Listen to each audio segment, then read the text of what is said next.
some of the red flags I ignored was when I first applied in 2020, the person interviewing me was quite pleasant.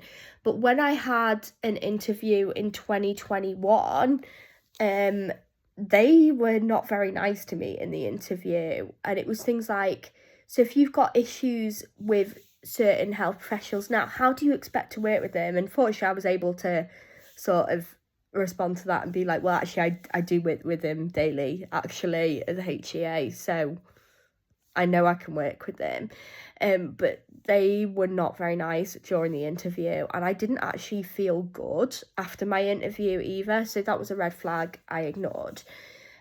Also, the process, the application process for Central during COVID. So when I reapplied, I withdrew my applications in like May of 2020 because I knew there was no way that I wanted to study during COVID. But also because I felt like the application, I felt like I wouldn't have the financial means to study. So I didn't see the point in continuing my application, so I withdrew it. And then when I reapplied in 2021, I must have submitted the application within a few days of the application's opening, and I was not. And then I probably put my interview video with those 4 questions that they ask everyone every single year and never change them.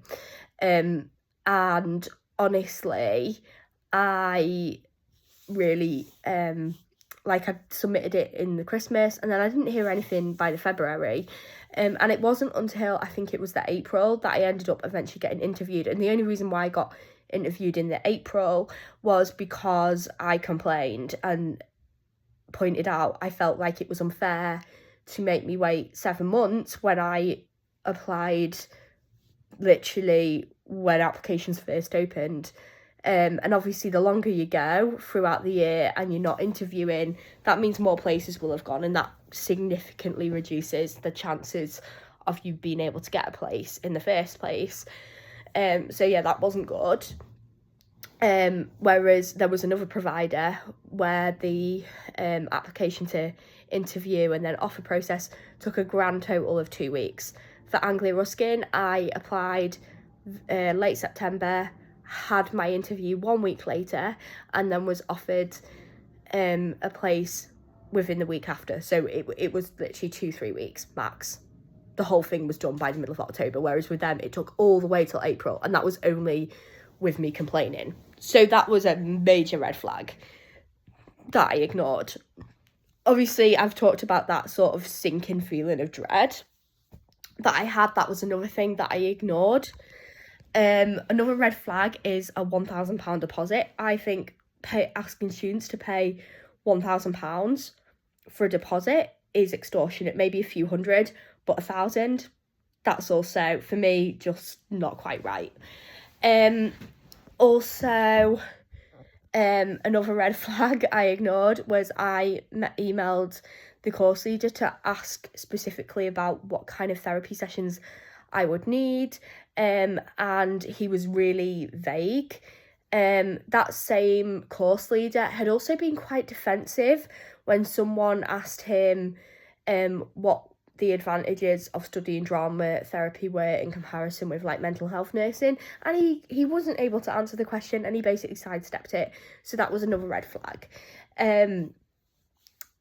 Also, he couldn't give me a straight answer with the therapy, so I ended up at one point actually booking a drama therapist for sessions instead, which was incorrect. I needed a talking psychotherapist, but he didn't explain that, and it wasn't even on the specification. It says therapy, but it doesn't really specify what kind of therapy. You know, psychotherapy could be drama therapy, it could be a creative psychotherapy, or it could be a talking psychotherapy. Like, please specify. Then I also didn't like the way they were on the first day. So there were just a load of things, really. But those were things that I ignored, that I look back now and I'm like, I was crazy to continue with my with the process of even going, to be honest, because they actually didn't treat me that nicely when onboarding.